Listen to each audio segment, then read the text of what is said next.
IMPD Officer Janae Cook, Genaecook. Just before 4:30 this afternoon, officers were called out to the 4,000 block of Wind Hill Drive on a person shot. As officers arrived, they located a juvenile male, approximately 13 years of age, shot.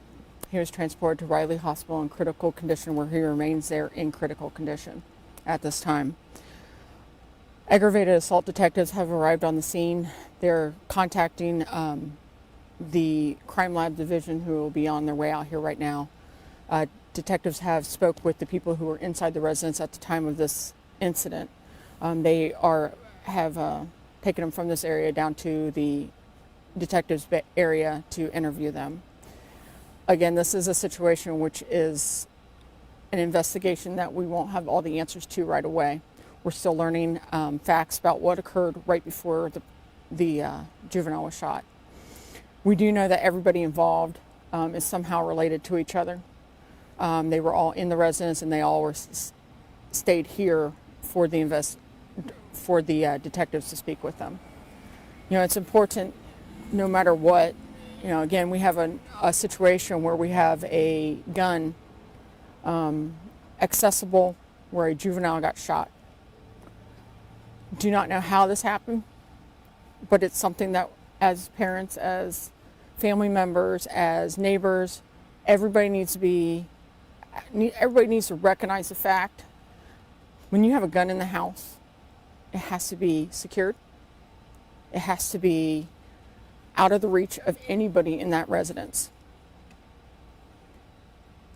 We don't know the circumstances prior to this. We do know that he was shot. But it is up to us and anybody that owns a weapon to make sure that our weapons stay safe so that no one else can get hurt. So do we know if the other people in the apartment were adults or other children, and how many other people?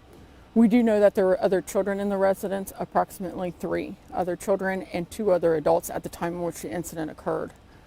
Fortunately, nobody else was hurt during this incident. It is unclear right now to me how many shots were fired or anything like that.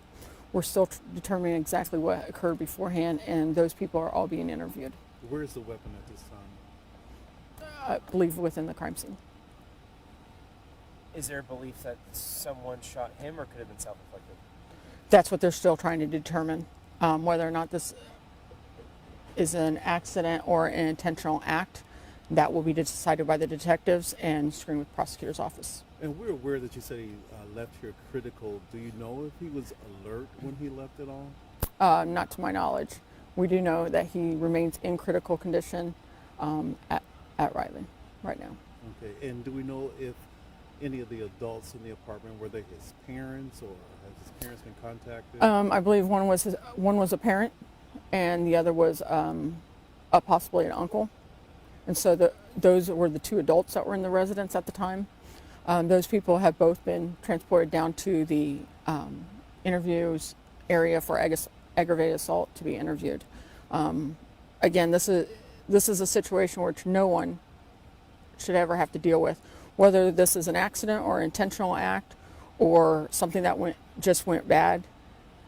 No one should have to go through this. These are children, and they are the most critical people in our community. Do we know if the gun itself belonged to someone in the apartment, or was it brought in by one of the children? It's still to be determined. If this was your home, that gun in your home, what would you do to make sure it stays safe? Keep it in a lockbox. Keep it in a safe. Make sure you have. I understand that people sometimes would like to carry their guns on them. Great. Have a retention holster. As a police officer, we have to fight with people. We have to do multiple different things. Our holsters are retention holsters, so there are several steps that we have to take just to get that gun out of a holster. It's important. As a homeowner, it's your responsibility. If you have children in your home, keep that gun out of the reach of children, even teens.